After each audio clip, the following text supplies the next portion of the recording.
দিনটা ছিল 15ই জুলাই। সারা বাংলাদেশ সহ ঢাকা শহরে প্রত্যেকটা অলিগলিতে, রাজপথে, কলেজ ক্যাম্পাসে ছাত্রছাত্রীরা নেমে পড়েছে এবং তাদের প্রত্যেকের হাতেই রয়েছে লাঠি। কিন্তু কেন এই ছাত্রছাত্রীদের হাতে যেখানে বই থাকার কথা সেখানে কেন আজ লাঠি?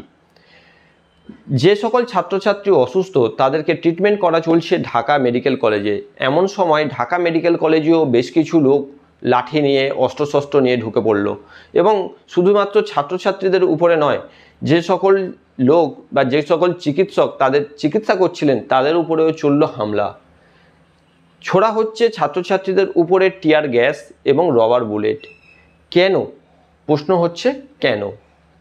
কি ছিল তাদের অপরাধ বা এমন কি দাবি করেছে তারা যাদের জন্য সরকার তাদের উপরে এই পরিস্থিতি আনতে বাধ্য হচ্ছে?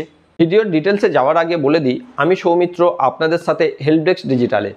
এখানে সাধারণ ইনফরমেশান আপনাদের কাছে পৌঁছে দেওয়ার জন্যই এই ভিডিও। এখানে কোনো ধর্ম, বর্ণ বা এখানে কোনো জাতিকে আমরা উদ্দেশ্য করে কথা বলছি না। এটি একটি নিরপেক্ষ ভিডিও।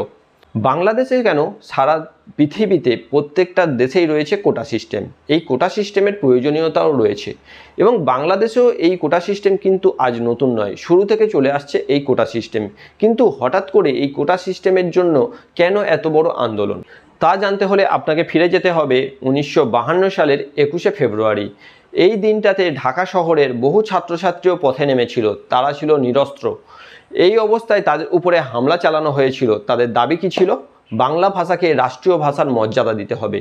এই দাবিটাকে কিন্তু তখনকালীন পাকিস্তান সরকার মেনে নেননি এবং তাদের উপরে চালানো হয়েছিল আক্রমণ।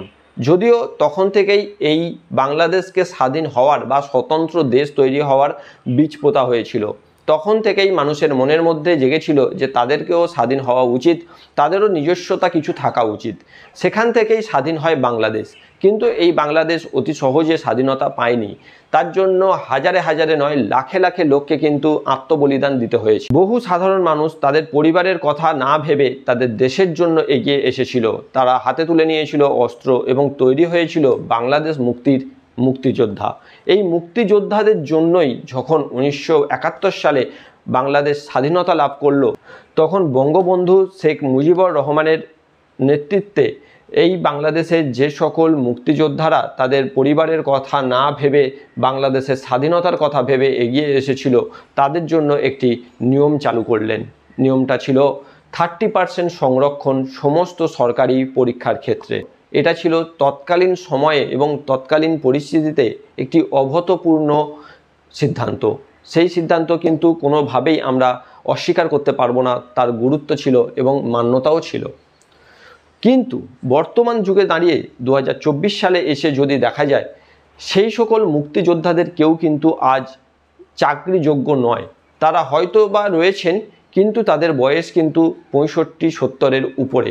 ফলে তাদের কেউই কিন্তু আজ চাকরিতে বহাল নেই বা নতুন করে চাকরিতে আসার কোনো সম্ভাবনা নেই।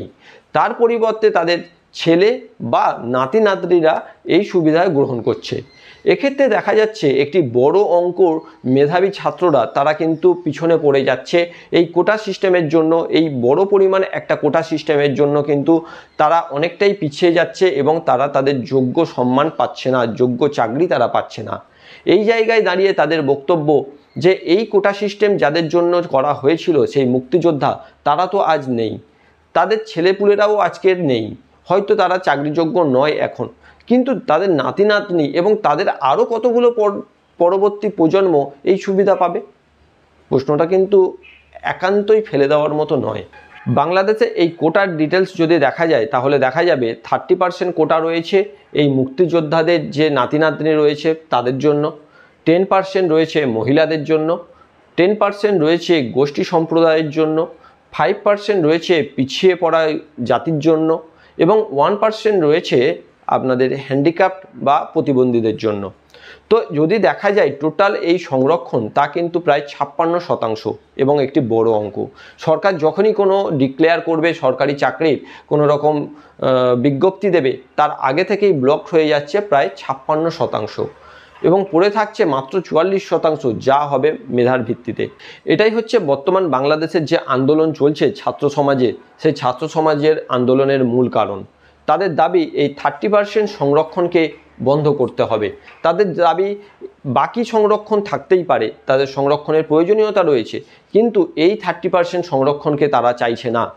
এই দাবিতে 2018 সালেও হয়েছিল আন্দোলন এবং সেই সময় তৎকালীন সরকার এটাকে ভালোভাবে বিবেচনা না করে সেই সময় অ্যাকসেপ্ট করে নেয় এবং এই অ্যাকসেপ্ট করার ফলে যে সংরক্ষণগুলো ছিল সমস্ত সংরক্ষণ বন্ধ করে দেওয়া হয়। দেখা যায় তাদের যে দাবি ছিল সেই দাবিটাকে ঠিকভাবে গুরুত্ব না দিয়ে সমস্ত কোটা সিস্টেমকে বন্ধ করে দেওয়া হয়েছিল এবং সেই কোটা সিস্টেম বন্ধ হয়ে যাওয়ার পরে কেউ কিন্তু পিছিয়ে থাকার কথা নয়।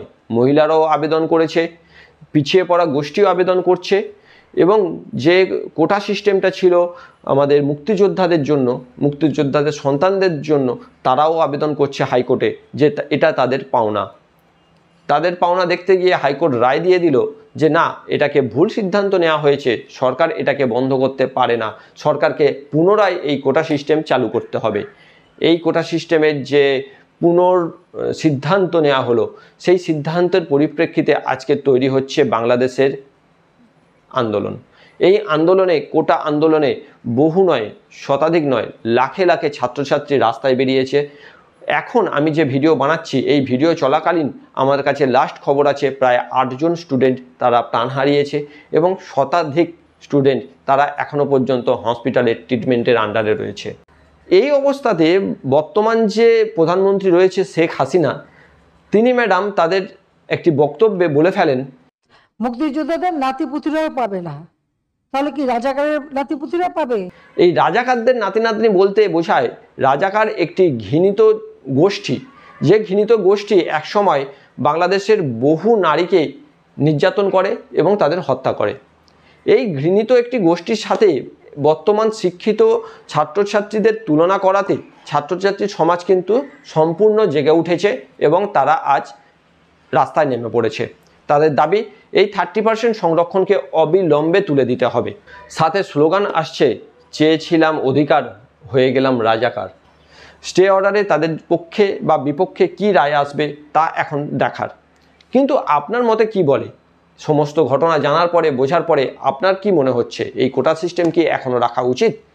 অবশ্যই আপনার কমেন্টে লিখুন এবং এই ধরনের ভিডিও পেতে চ্যানেলকে অবশ্যই সাবস্ক্রাইব করুন।